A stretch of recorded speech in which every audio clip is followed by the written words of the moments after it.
Good day, everyone, and thank you so much. Whether you're watching this live, whether you're watching the recording of this at some point in time, I want to say thank you so much for spending another day with us during Men's Health Month.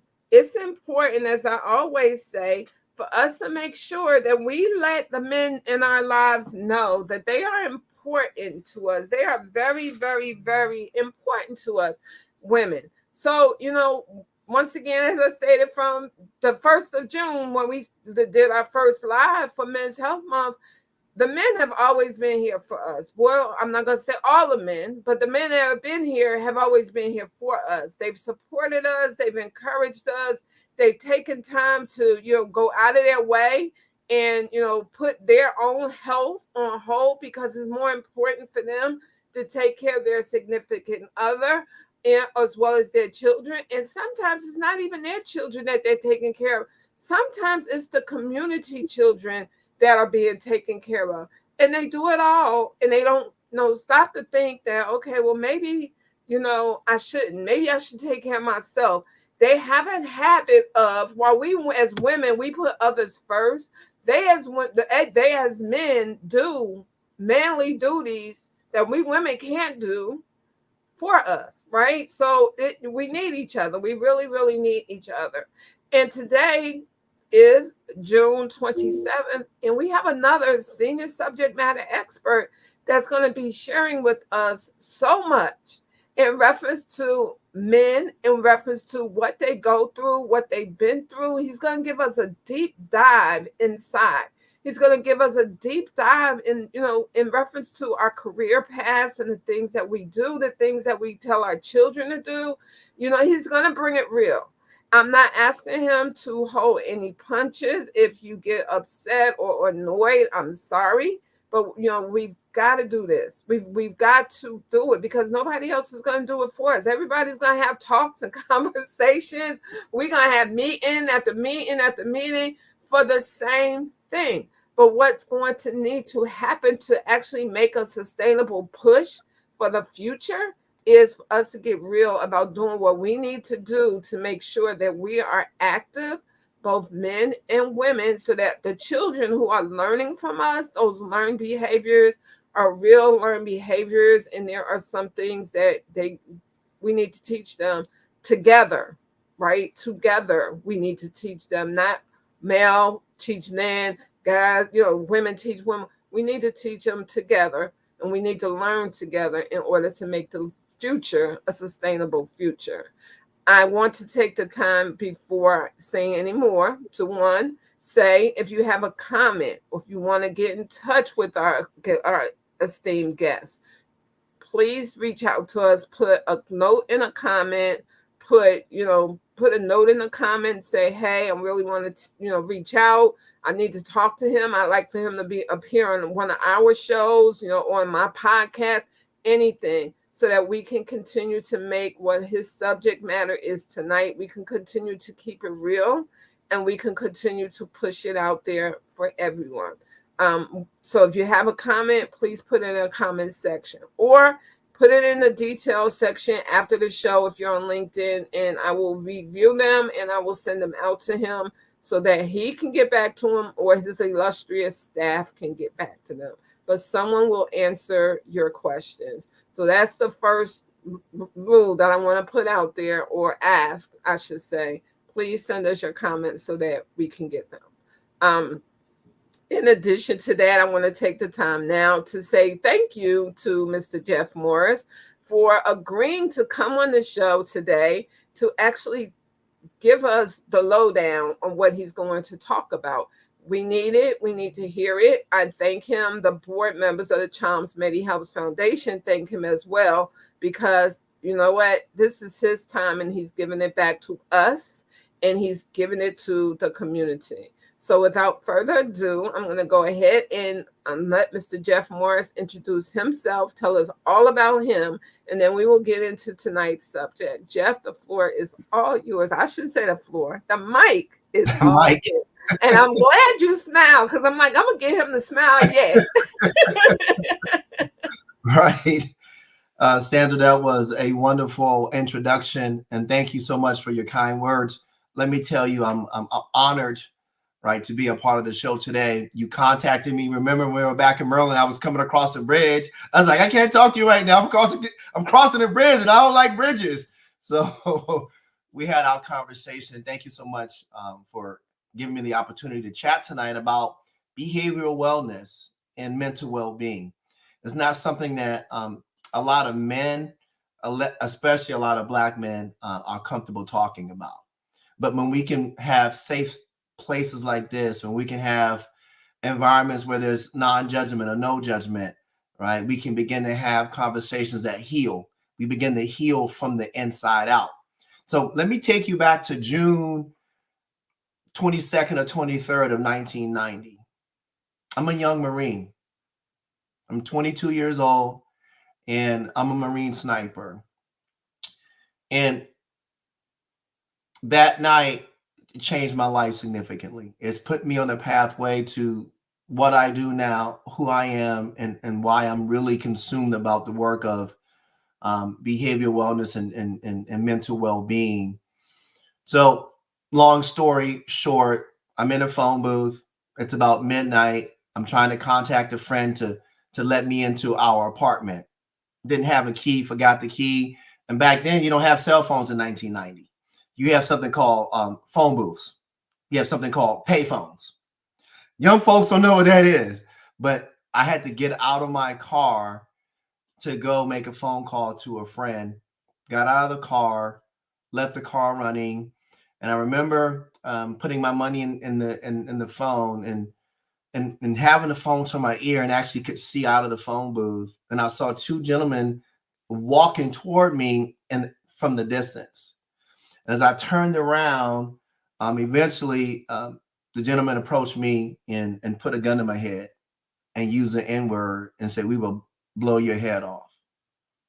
Get in the car, take us to where we want to go."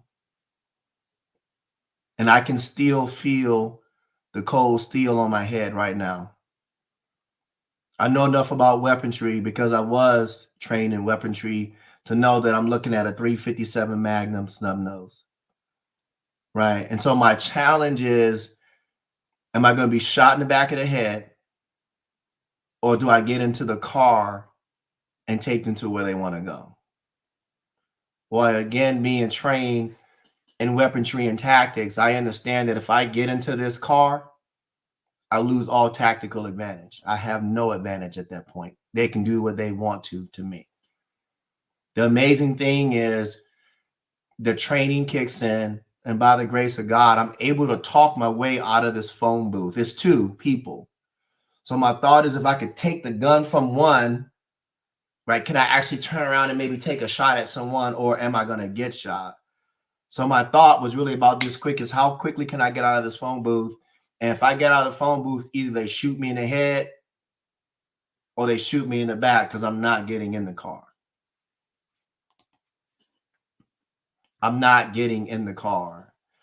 And so I was able to talk my way out of the phone booth, and I was able to make my way toward the car. They went on one side of the car. I came on the other side. And as they began to duck to get in the car, I actually ran. I took off and I ran as fast as I could. I got a few feet away. It wasn't very far. And I just saw a couple of bright flashes of light. And the result was, I don't know if you can see this on the camera, but see that scar there? A 357 Magnum went through my arm here and came out here. And broke both of these bones. And I could feel the blood pulsing out of my arm as I was running away. I had enough sense. I had enough adrenaline to keep running away from the scene and look behind me, and I saw the two guys taking off in the car. So I knew they weren't chasing me. So now it's about my survival and trying not to die from this gunshot wound. So I run a little further, and again, my training kicks in, and I look to see, and you can see the blood squirting out of my arm. So I took my arm, Sandra, and I actually took it and grabbed it like this. And I took my t-shirt off and I tied it around my arm. And I said, Jeff, you can't bleed to death. You have to slow your heart rate down, right? You can't go on the shock. This is, again, some of the training that I had received. And I said, you're not going to die from this gunshot wound, but you have to go get some help. And I ran probably a half a mile to a friend's house, knocked on his door. They called the ambulance, and the ambulance picked me up, and I went to the doctors, into the trauma unit. They were trying to get me to life flight because the wound was so it was pretty tore up. And when I got to the trauma room, the doctor said, I haven't seen a hand this bad in a long time. I don't know if you're going to have use of your hand in the morning. I can't promise you anything. We have to do what we call exploratory surgery. And the last thing I remember was getting a shot and seeing the bright lights in the emergency room. And I woke up the next morning with my arm in a sling. And they had somehow miraculously saved my arm. And this was a gift from the Lord, because the bullet went through my arm, Sandra, but it didn't damage a major nerve that runs through your arm. Also, I wouldn't have use of my hand today. I don't know how that happens other than a miracle. There was another purpose for me to be alive, and it wasn't all given to me at that point, but there was a point for me to have survived that traumatic ordeal. That began a 18-month rehabilitation, physical rehabilitation at the Naval Hospital in San Diego. And I tell people in my story that the physical rehab was very difficult, but the most difficult rehab was the mental rehab. Because now you have fear. You see these bad people around every corner. Hey, is that the person? Or can I go out of my house? And now you're scared. You have doubt. You have worry. You have anxiety. You have depression. You have nightmares. You have all of the things that come with trauma. And now you throw in the idea that you're a young Marine and the fact that you're a young Black man, and therapy and counseling wasn't really a big thing back then. Being a Marine, if there was any type of mental mention that was not positive in your service record book, you were not going to be allowed to be in the service. So I never went back to get any type of counseling after being shot. So I did 18 months of rehab, somewhere around there, 16, 17 months of rehab, was able to rehab my hand back. But the trauma was just below the surface because it was never dealt with. Right? It's not something that I wanted to go and talk about. Your mind and your body start to suppress it, but you can't get away from the nightmares. You can't get away from waking up in the middle of the night. You can't get away from some of the hypervigilance that you have, locking the doors and all the things that come with what we now know as PTSD. Right? So for years, Sandra, I told you my story. I told you in my story that I went 25 years without getting any therapy. 25 years without getting any therapy at all. And during that time, there was some healing in my life, but trauma was just below the surface. And I met a woman named Maria. I eventually married that woman, and I was talking to her about my trauma, and she says, well, have you been back to the VA to get any type of help? And I said no. And she gave me that look that women give men, like, you are really dumb. You are really dumb. And through her encouragement, I'm now married to her. Through her encouragement, I went back to the VA and I got my first therapy session after 25 years. Before going into that therapy session, I had to actually write my story out. And because it was so vivid, even though it had been 25 years, when I started to write the story, Sandra, I started to get fever blisters on my lip. I started to break out because I'm now reliving the experience. And because I didn't deal with it in the past, effectively, I didn't process it, I was now experiencing it in real time again. So one thing I do know is if you don't deal with your past and heal your past, it always shows up in your future. The question is it going to wreck your future or not? Does Well, that you make know what, Jeff? While you're talking, right, I'm sitting here and I'm like, when we met, we met through LinkedIn. So I'm very, very grateful to Shonda Spates, who where we were doing a room, and you came in. And after you came in, I reached out to you and I asked you if you could be on the show. We formed a collaboration where we were actually able to talk and to share some items.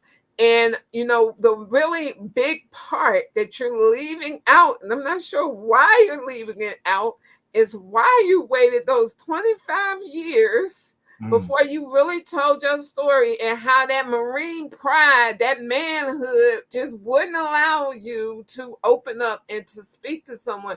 And it's important, guys, that you're hearing Jeff talk. He's giving you his personal lived experience. He's also shared with me that a big part and the big reason that he did not say anything for quite some time until God blessed him with a loving wife was because he was still on that manhood. I'm a man. I don't do this. Y'all don't talk right. about this. He was That's right. running. And God was like, no, you need to stop and deal with this. He Yeah. put someone in his life to help him deal with that. Ladies, we gotta step up for our men. We gotta have that conversation with them when something is going haywire, and it's going haywire, and it's eating your man, your son, your brother, whoever, whatever male is in your life. You know that it's impacting them, and that they need to unpack that baggage. It's important for you to have that conversation with them. If they shut you off, they shut you off. Come back, think about another way that you can get to them, but don't let them continuously suffer through things where they need and they should get some help. And Sherry is on, and she is saying Jeff is the most amazing human being. Sherry, I agree with you. He is amazing. He's very, very amazing to tell his own personal story, to get to the point where he's comfortable enough reliving what he went through, swallowing his pride, swallowing that manhood, swallowing that Marine, right? And releasing and talking about it. What can you say other than amazing, right? And Yeah. so we're going to flip the switch in a minute, and we're going to actually talk about what he did. Hello, Miss Carolyn Coleman. We're going to talk about what he did and how he did what he did and why he did what he did, as far as getting past that hump, getting to that 25-year, okay, my wife is telling me I need some help. I'm going to sit down and study it, and I'm going to go get some help. You are so right, Jeff. God did what he said he would do. He actually protected you. It could have been much worse, right? It really could have been much worse. But it's a miracle. It's not a miracle. It's a blessing. It is a blessing. It's a true blessing that you were able to live past that. But as I tell people all the time, when we have challenges and we face those challenges, right? And we get past those challenges, we have to then step back, take a deep breath, and say, okay, God, what's your plan? What is it that you want me to do that I should be doing? And then we got to take an additional time. And this is what, if you're spiritual and you don't believe in God, whatever your spiritual being is that you believe in, that's when you got to step back, take a deep breath, and ask that question. What is it that you saved me for? What is it that you saved me to go out in the world and do? And then guess what? We need to take some steps and get it done. So, Jeff, I'm going to let you go ahead and complete what you were saying. But I wanted the guys, when they look at this, whether they're looking at it tonight, tomorrow, next week, whenever they're looking at this, I want them to know that sometimes you gotta let that manhood go. You gotta like grapple with it, let it go, let it do what it do. You're gonna always be a Marine. You're always gonna be a Marine. You're always gonna be a man. But what comes first, you or the Marine? And sometimes you gotta say, I come first, right? You That's gotta right. pull, you can't pour from an empty cup. You just can't. So I'm off my soapbox now, Jeff. Yeah, no, to your point, thank you. Right again. So when we talked, I talked about the reason I didn't go back for that long period of time, and you mentioned it.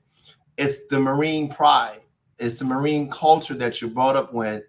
You accomplish the mission. That's the number one thing that you have to do, right? You adapt and you overcome. Like pain is a matter of the mind, and it's a place for that.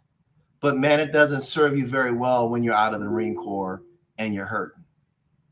Right? I've had 3 of my team members at some point when I served with them, they've all committed suicide because they have not dealt with the pressure that comes with being a Marine and the trauma that they see. Right? I didn't see battlefield trauma. My trauma was from a gunshot, from being traumatized with a carjacking. But that Marine culture of like, we don't deal with the pain, we just move past it, doesn't work. And they're really taking a deeper dive into what that means today for Marines to process, or for people in the service in general to process the trauma that you go through. Because if you don't process it, it comes out in other ways. Right. The other thing that we're talking about was now being a Black man and not appearing to be weak. Or what do I need a therapist for? This ain't the Brady Bunch. This ain't Leave It to Beaver. Like, this ain't, I'm trying to think the Cosby Show. Like, I don't need none of that. And that wasn't true. That was a saving grace for me when I met this woman named Maria, as I said to you, who said, that's dumb. Like, you served your country, and everything that you supposed to have, you need to go get, and go get it. And why leave it on the table? And I didn't listen for probably 7 or 8 months because it's a pride thing. But I met another friend who said that he had went through a similar situation. He said, Jeff, you ever went back to the VA? And you know how you give your man that side look like, I ain't even gonna say nothing. The next week, I made an appointment to go get seen so that someone could help me process what I had been through. And that was the beginning of me healing from the inside out. Now, I had been healed, but you can't heal unless you process with other people that have been in community with you. And it's going to be a continuing healing journey. And that's what has led me to a lot of the work that I've done over the years. Sandra, I think that's probably a good place to put a pin in it, and for you to add some comments to it or ask me some questions from that point. No, you know what? I'm listening. I added my comments already in reference to the story that you've told us, and in reference to the fact that, God brought you to it. He brought you to it. He carried you through it. He actually did what he always said, where it's written that he would do, is protect us. And Yeah, Maria, Sherry is saying Maria is the absolute best. She most certainly is, Sherry. I told him when we were talking on the phone, go get her some flowers, some candy. Tell her it came from me, because she deserves so much. I mean, we as women, we got to understand what our men are going through. And so often we don't, because we don't ask. And when we don't ask, they don't tell us. This is how you know when you're in a relationship, whether that person cares for you or about you, and whether they're in it for whatever unbeknownst reason that they didn't tell you about.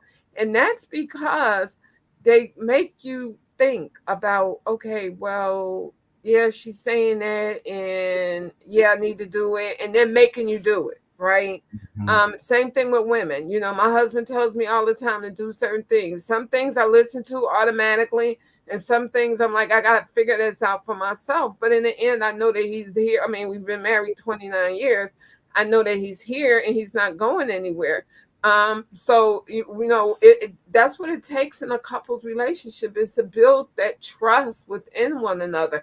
And I'm sure within those 25 years, Jeff, that it took for you to get to that point, that you met people and they would tell you things like, yeah, you need to go get that checked out, and you would just like blow them off, like that's whatever. right. right? Because they really didn't mean anything to you. The words were empty words, right? That's right. It's like, whatever, right? You didn't That's really right. look into going to a support group, like getting a support group, going into a support group. You really did. You heard it, right? You heard people talking about it, but like you just stated, they weren't talking to you. They was talking to everybody else around you, but they wasn't That's talking right. to you, right? This is what it took. It took God to get you to a place where you believe real. I mean, we say we believe all the time. We say we love, we say we believe, we say we have faith, we say all of these things. But then we do the exact opposite of what we need to do to show him that we really do trust him. We really do know that he's there, he's protecting us. We really do believe that our faith will carry us through. We need those things in our lives to understand them and to do them. And when we don't and we blow it off, well, guess what? He gonna let us bump our head into the white meat shell. Right? And then he'll like, okay, well, they'll get it sooner or later. But I'm just gonna leave him alone right now. He'll let us wander in the forest, in the pastures out there doing our own thing until we realize that hey, we need to slow down, stop, take Yeah. a deep breath. As A. Harvey stated when he came on during Men's Health Month, we need to take a controlled breathing. That controlled breathing helps us get through all of that stuff. But hey, guys, you need us as women to understand you, and we need you to tell us, to like really, really tell us. These are the things that are bothering me. These are the things that I'm thinking about. These are my thoughts.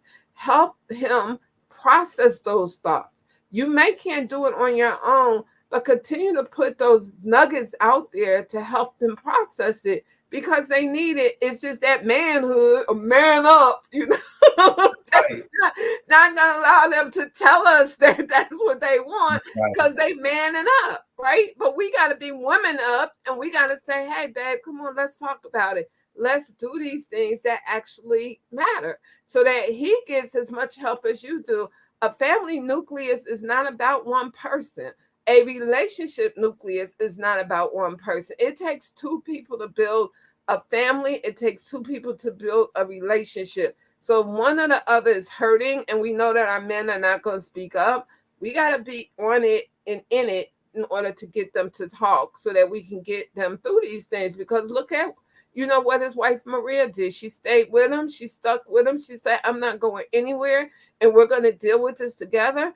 And that's what she did. And so I believe Sherry is actually saying she is gorgeous too. Yes, Sherry, you know why she's gorgeous? Because her gorgeousness, her beauty comes from within. Whenever you have someone that has beauty within and is also on the outside, that makes them a more, not so much rounded, but it makes that beauty just that much more standoutish, right? So we gonna go ahead and we're gonna actually ask you, Jeff. We're gonna switch and we're gonna actually ask you. So you made it through. You got the treatment. Is the PSTD? Does it still bother you at times? It's something that you have to manage. It's a mindset that you have to manage daily. And again, it's something that that never leaves you. It's below the surface, right? And the question is, when it begins to rise above the surface, how do you manage it so it doesn't derail you from being a productive human being? Does that make sense? Right. It's about having the tools. It's about having a community. It's about having people that you can go to and be real and be authentic. And I do have a group of men that I have been friends with for a number of years that know me inside and out, warts and all. Okay. They know me warts and all. And so it's a process group of men that I love. And I can come and say, hey, man, today I feel less than a man today. Like, I don't feel worthy today. Like, man, I don't know, what this looks like for me today. Right. Having that group of men that help me process this, and I can name many of them, right? Some of them are Marine friends.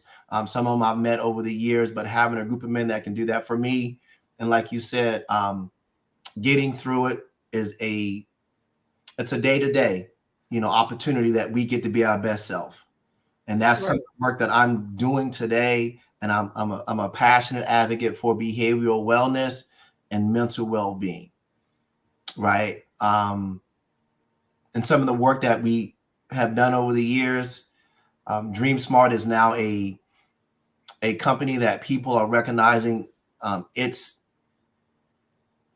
work in the behavioral well-being space and mental health.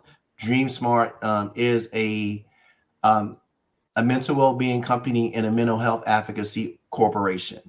We started with the idea of how do we help people manage money, right? Because money is a significant source of stress for a lot of people. People don't understand their money story. They don't understand their relationship with money. And money is one of the number one stressors in when we think about mental health in the world, right? So we did 6 or 7 years of work around money. And then we slowly transitioned into what we are today, which is DreamSmart Academy originally, now DreamSmart Behavior Solutions, because everything that we do has a scientific, validated, proven methodology behind it, 40 years of research, validated in countries. But we're working with kids, we're working with teens, we're working with young adults, we're working in the suicide prevention space, we're working in the mental health space. And some of our most meaningful work, you met Shonda Spades on one of the previous calls. DreamSmart has partnered with Shonda to take this idea of mental health and suicide prevention and partner that with what DreamSmart does, which is give everybody a superpowers identity. See, we believe that everybody has a behavioral superpower. We believe everybody has a unique behavioral fingerprint. And with your identity and your fingerprints in place, you can be a 10 somewhere in the world. You can be a 10 at something. So we're really excited to partner with Shonda in the mental health space, in the mental well-being space, other organizations that we're working with, Equal Sports, Jelani Jamal, Duran Reeves in the esports arena, bringing mental health and behavioral wellness to the esports gaming concept, working with workforce development so that people are aligned to their optimal behavioral health because they're in a job or vacation or a vocation that fits their behavioral talent. So DreamSmart is a Black-owned behavioral science firm. It's the only one in the world that we know of. There may be some others, but we don't know of another one that has the instruments that we have, that has the methodology and the process that we have, that's specifically geared to working with how do we build healthy families, how do we build healthy individuals, how do we build healthy relationships, roll that up into how do we go into the workplace and build healthy workplaces, and entire communities can be impacted by this well-being and some of the work that we do with behavioral wellness. Really excited about some of those things. You bring up a really good point, and I have to touch bases on this because you bring up a really good point. One of my cohorts, her name is Leah Garcia. She's a financial planner. She has an ebook out. The ebook is called The Wall of Wealth. But in that wall of wealth, she touches upon how health and wealth are connected and how wealth and health are connected. It's a mindset of the two, right? You have to have that mindset in order to make this work. You have to have that mindset of, okay, well, this goes hand in hand. Health and wealth and health go hand in hand. In order to grasp what's going on with your mental capacity, you have to have that. It's a necessary and a needed force for you to have that. So when you started earlier talking about how, you were at one point in time, you were in the financial, and then you had to look at it and say, okay, how do we connect the dots? And you were actually able to connect the dots like that. That's because you got it, right? You got what most people don't get. You got that they go together. That finance and that health and that health and that finance, they go together. And I don't care how you do it.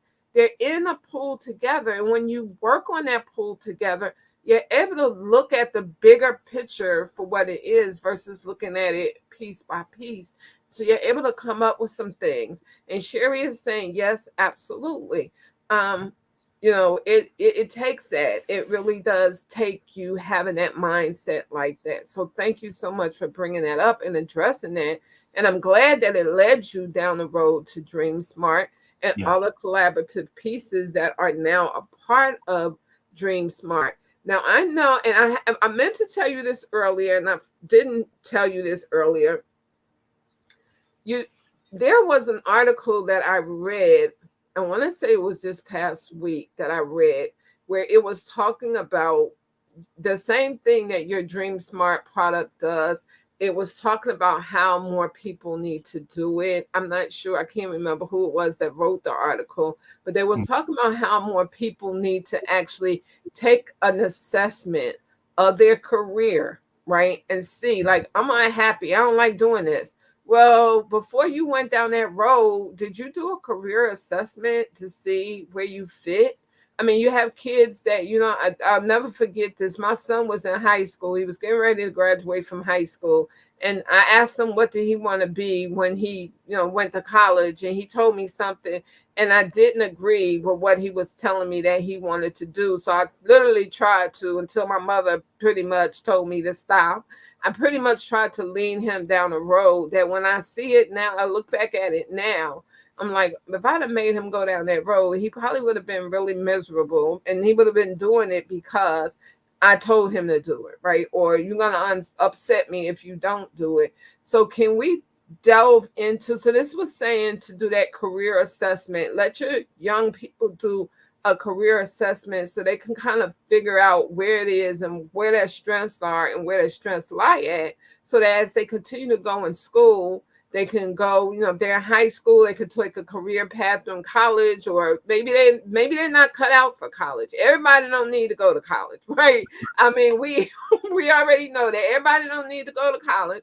Everybody don't want to go to college right now.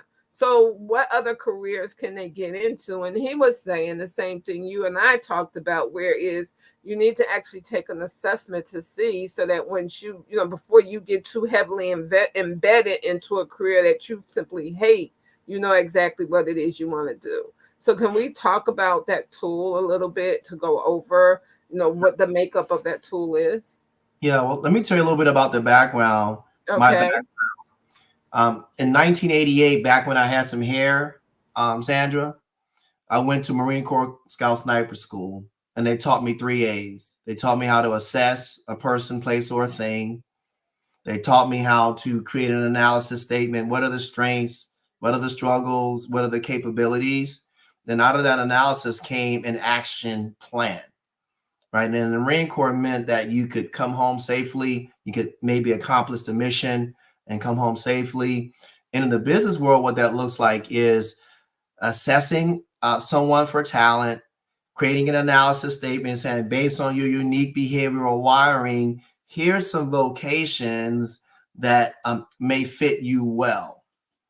We want to take the guesswork out of what my son or my daughter or what I may be good at, and use some validated instruments. And the tool that we have created is partnered with, once we know this behavioral superpower that you have, initiator, reflective thinker. I think you're a community builder. We're going to talk about that in a little bit.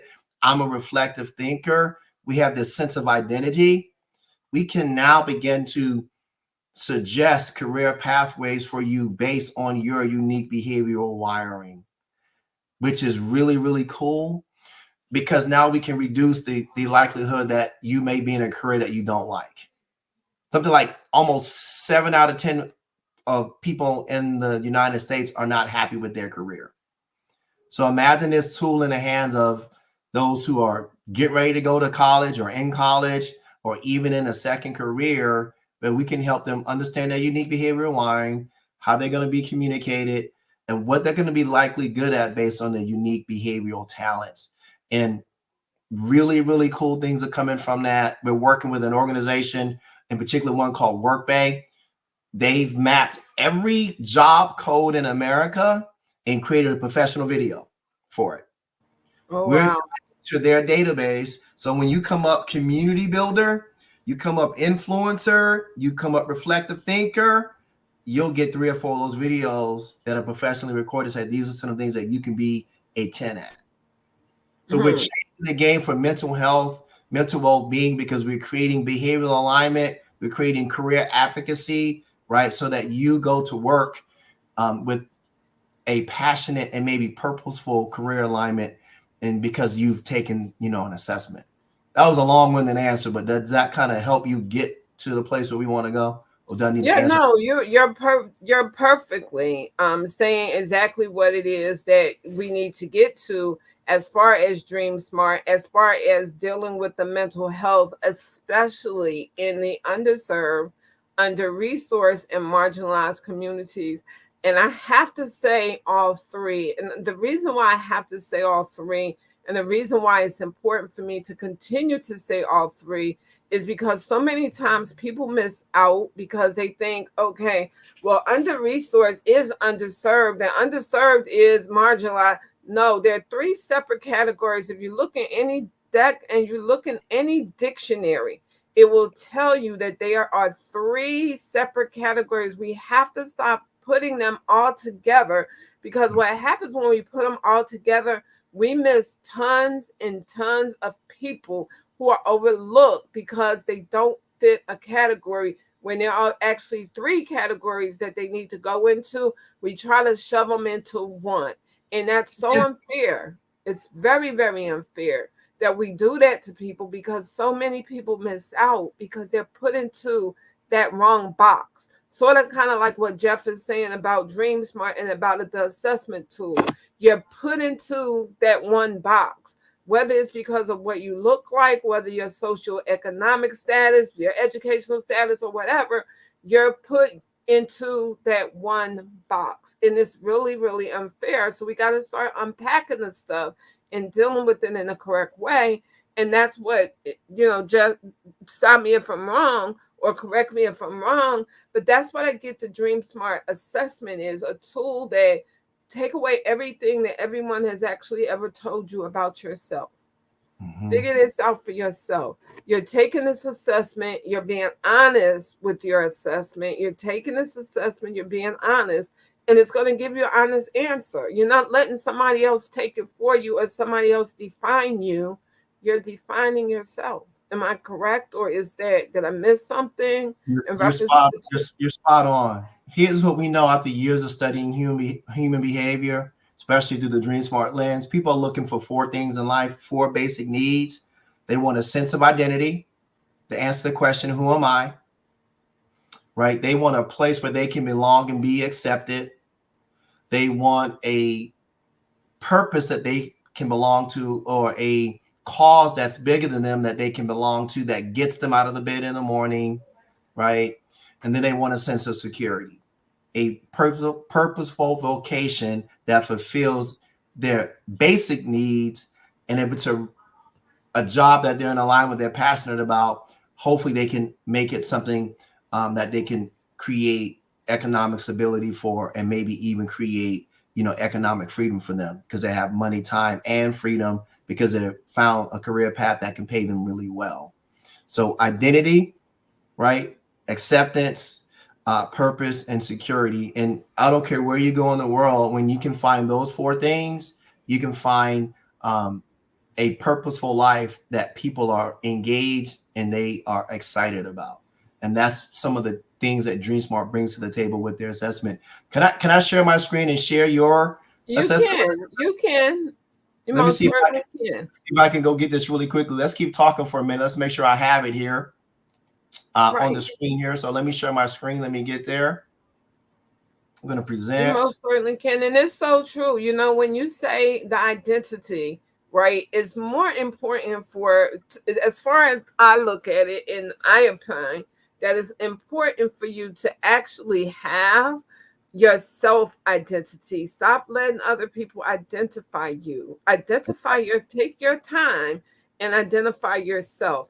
I'm going to go ahead and I'm going to add this to the screen so that he can go over the assessment, what it looks like. And I did the assessment myself. He's like, Sandra, do it yourself, see what you come up with.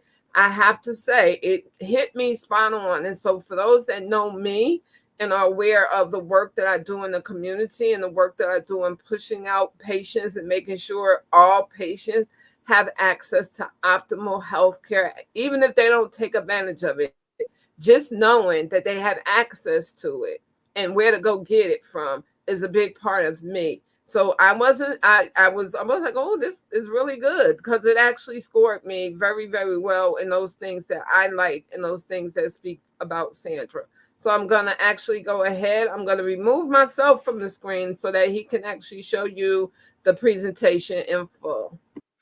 And Sandra, will you and I be able to converse back and forth or no? So everyone, if you can see my screen, this is DreamSmart's Behavioral Superpowers profile. And we talked about this sense of identity, answering the very first question of who am I? Well, when Sandra completed her assessment, she came out as a community builder. There's 10 identities that are in our Behavioral Superpowers universe. Community builder is one, but let me see if I can go over really quickly from memory all of the behavioral styles. We have Jeff, influence. before you go further, hold on for 1 second. So we're not going to be able to communicate until after the screening is over. So I'm going to remove myself and put you up, and then I'll come back once it's done. So hold on. Yeah.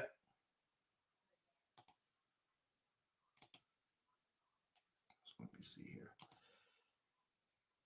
Present. Share my screen. Entire screen. So here we have Sandra's unique behavioral style as community builder.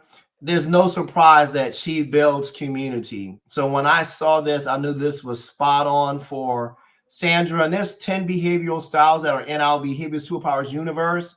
If I can go through them really quickly, there's an influencer, there's an engager, someone who is everybody's an engager's friend, someone who's a community builder like Sandra is someone who puts assets together and they build outwardly. We have relationship builders. Those are people who connect people one-on-one. We have facilitators. Facilitators are people who can connect people and accomplish a mission, and they make everybody feel welcome and valued. We have adapters. Adapters can find success in any environment. We have stylish thinkers. We have reflective thinkers such as myself. And then we have strategists. Think of a coach or someone who is a very big visionary. And then we have initiators. Those are people who get it started, who get things done. But Sandra's profile is community builder. And our profile is pretty unique because we can talk behavior, we can talk communication, we can talk money, we can talk vocation, and we can do it in about a 15-minute assessment and give you a lifetime of coaching information. If you see Sandra's profile here, it says, how do you communicate with her and build an effective relationship? It says, remember her need to be included, to keep the conversation friendly, encourage her thoughts out loud, to remember her need to have fun and excitement as a community builder, but also invest time in building relationships. And if you know Sandra, you can put something in the chat that says that's exactly who she is. If you know your strengths, you can also increase your performance.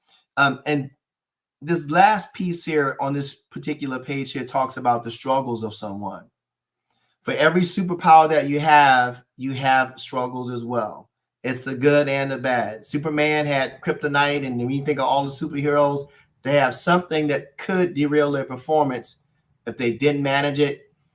Shonda's struggles is she could be overly impressionable. She may have the need to have approval from others, and she may not set boundaries as part of being a community builder. It's not right or wrong. It's not good or bad. It's about having the information so you can optimize yourself in any environment. So strength and struggles. We look at this next session before we wrap up in the next 3 or 4 minutes.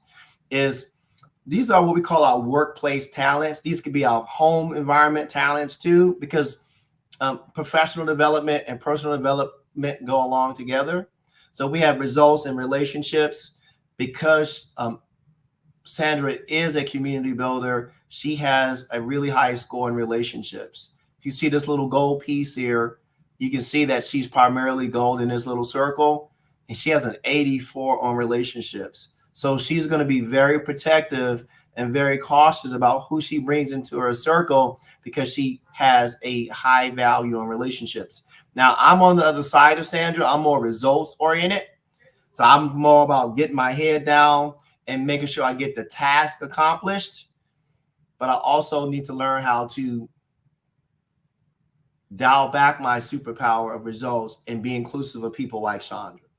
So when we think about those people who are impactful in the world, they can be both. They can manage a relationship and they can manage a result. Some of us have an easier way to do it than others, but both are needed.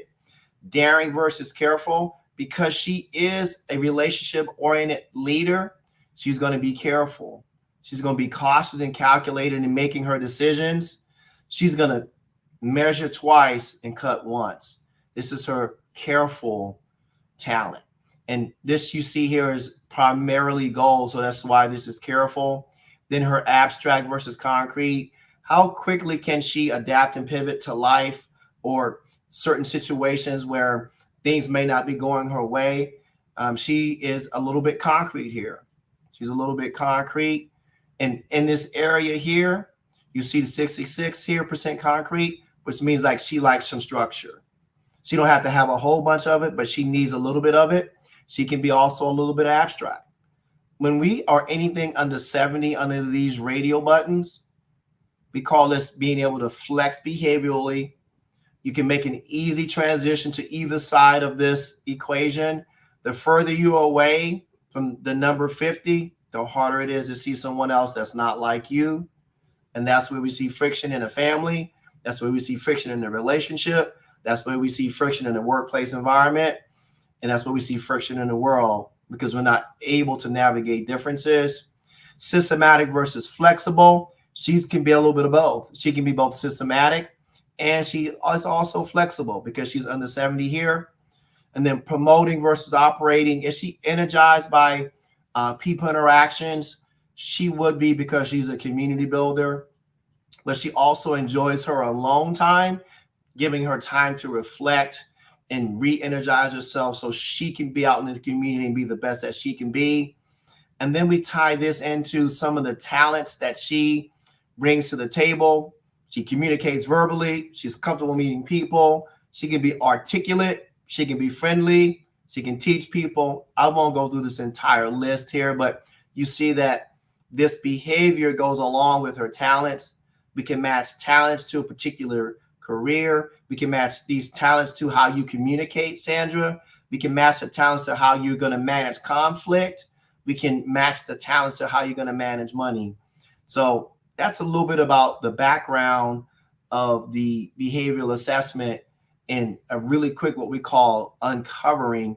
Now, we could take a long time to do this, but that was as quick as I could do it with the time we were given today. So you're welcome to come back to the stage here and we can have a dialogue before we end up here in the next 5 or 6 minutes. And so once again, I took the assessment and I'm definitely, what amazed me about it, right, was that as I'm looking at what the results were as they came back and I took a full look at what it was, I was like, you know what? This is like, even for some of the areas where it said that I needed to actually be a little bit more on, I need to change, right? It pointed to some of the weaknesses I have, right? And like you just said, barriers. One of my biggest issues is that I don't set up enough barriers, right? And but I expect people to respond to the barriers I set up. When I actually over this past year, I actually had to devolve and I had to actually say, okay, I'm setting up these barriers. I'm not respecting my own barriers, right? When things go wrong, I look at it and I'm like, well, I gotta blame myself for that because I said I wasn't gonna do it, and yet I did it, right? But that was all a part of me trying to be flexible and trying to rearrange something so that I could give to others. But and given to others, it means it was taking something away from me. So I had to go back and look. But and so you're very, very, it was accurate. It was accurate to a point where it was kind of scary because I'm like, nobody should know me this well, right? No computer, no AI, no nothing should know me this well. The only people that should know me this well is the people that are in my corner. And when I say in my corner, I do. I have a circle of life. Those people that manage to make it to my circle of life, I hold dear, hold near and dear to me because they mean something to me. Those Yeah. people that are, my mother raised me with, you really don't have any true friends, right? I've come to find some true friends, but not a lot of true friends, just basically because that's what I was always told. Be careful of your friendship. Build them, you build them, have them build it. If you feel like it's not working in your best judgment, then walk away. So those Sure. people, your aunt, what you just said was too spot on as far as those people that I let get close to me and those people that I care about. I generally will go out of my way to do whatever I can to make sure that I'm making, if they need something, they have it. Right. I mean, and that's just me. And it's a part of me, which is why it was so scary that thing was spot on. Yeah. I'm like, this is spot on. Yeah. I think, the company that you said that took all of the job classifications and broke them down. That's awesome. That is awesome. It's amazing. Not very many people have done it. We're It, happy to partner with them, Sandra. And for your community builder profile, the word that we give community builders when we work with them is mm, boundaries. right. Hold your boundary because you are a loving and a giving person. There's people in the world that will take from you unfairly. Yeah. Right. My husband tells me that all the time. My husband is like, look, stop. See, like, no, we ain't doing this, right? And I'm like, well, Right. we gotta do it. And he's like, no, you're the most honest person I know. Quit. Right. Right.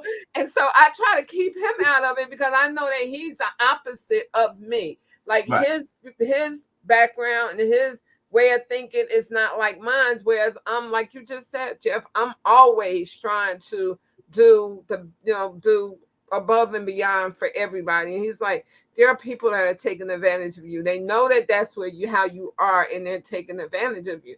Yeah. But that, like you said, that just comes naturally because I'm a community builder, and Yeah. that's a part of me, and that's a part of who I am. That's a I'm part of getting you. better. Right. Thank goodness you got a husband that is complimentary of what you are. Right. Right. And he's what you're not. Does that make sense? Right. We put them together and we create a optimization plan for two people. When we Okay. find friction for it could be a significant other and in a relationship, we can take that very same profile, put them together and say, hey, here's the areas where you're going to find synergy, but here's some of the areas that we need to be aware of and not let them derail the relationship. So we do some really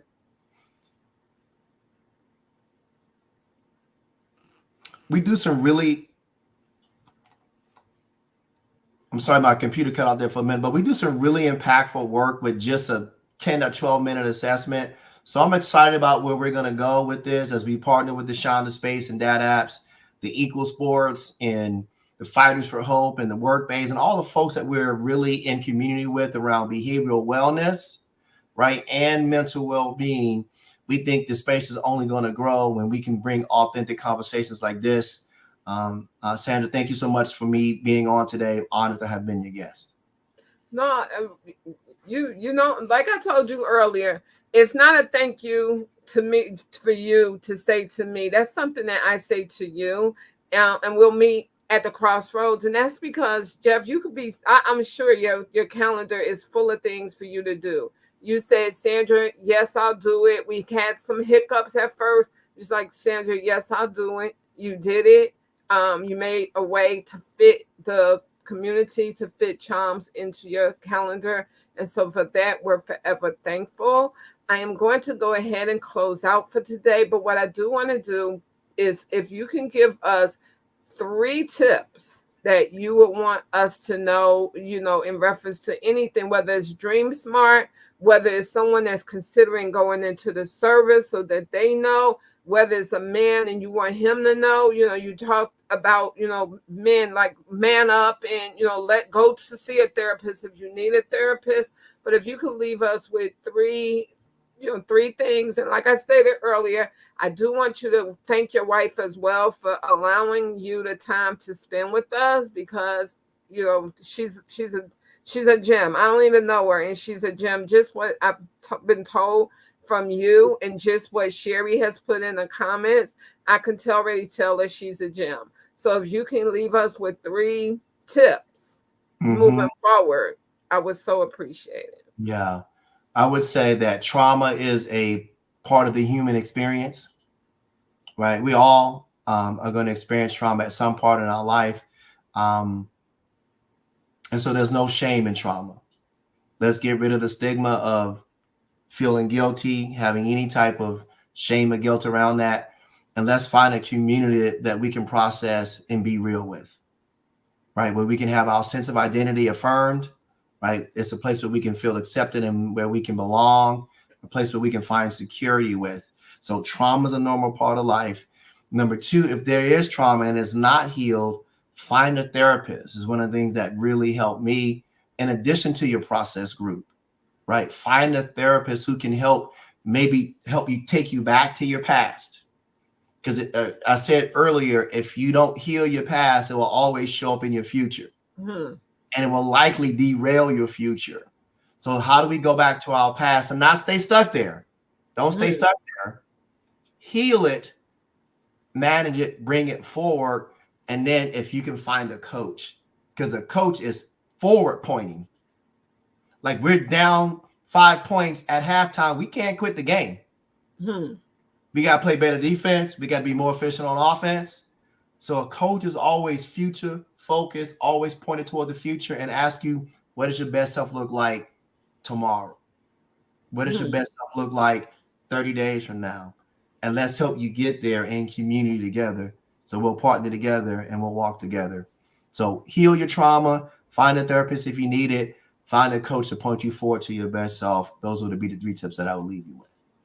Thank you. Thank you so very much. I want you to continue to have a great day. And once again, those of you that are watching this, if you would like to reach out to Jeff, please let us know. We'll put you in touch with Jeff. If you want more information on the DreamSmart program, please reach out to us so that we can get you this information. The C.H.L.M.S Medi-Helpz Foundation, as a healthcare resource and a medical information foundation, would love to be able to share this information with you. The more people that know, the better we all are. So thank you, Jeff, so much. And Sherry, if you're still on, thank you for helping us to get this going. And it went off well. So thank you so very much. You are certainly appreciated. Thank you. Sherry, let me give you a shout out, because I wouldn't have done any of this social media stuff. Shout out without Sherry.